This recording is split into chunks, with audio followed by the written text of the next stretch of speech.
U.S. Secretary of State Antony Blinken was back in Israel for the fourth time since the October 7th terrorist attack by Hamas, pushing to have the truce with Hamas extended again, and calling in unusually frank language for protections for Palestinian civilians whenever fighting resumes. We discussed the details of Israel's ongoing planning, and I underscored the imperative to the United States that the massive loss of civilian life and displacement of the scale that we saw in northern Gaza not be repeated in the south.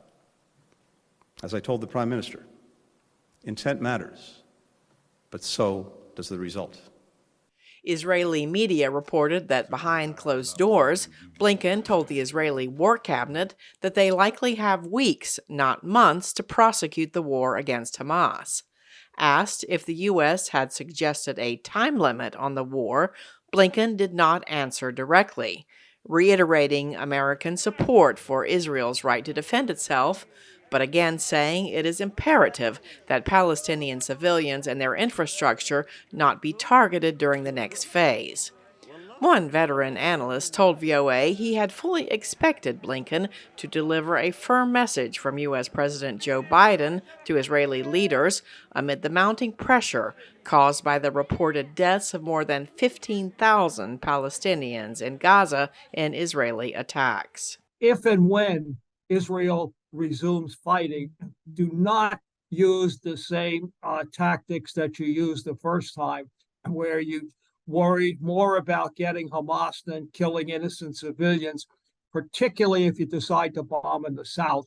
Another expert told VOA that there is a lot of tension behind the scenes between top U.S. and Israeli officials over the protection of Palestinian civilians and the future of Gaza and the West Bank.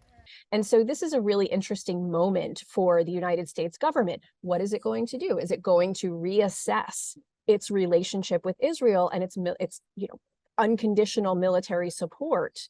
Or is it going to get a little bit tougher and put that military support on the table? Some Democratic lawmakers have called on Israel to use restraint and not bomb heavily populated areas in Gaza, saying the U.S. could put conditions on its military aid. Earlier Thursday, Blinken arrived in an armored convoy in Ramallah for talks with Palestinian Authority President Mahmoud Abbas. Abbas stressed the unity of Palestinians in the West Bank and Gaza and called for a lasting ceasefire. Cindy Saine, VOA News.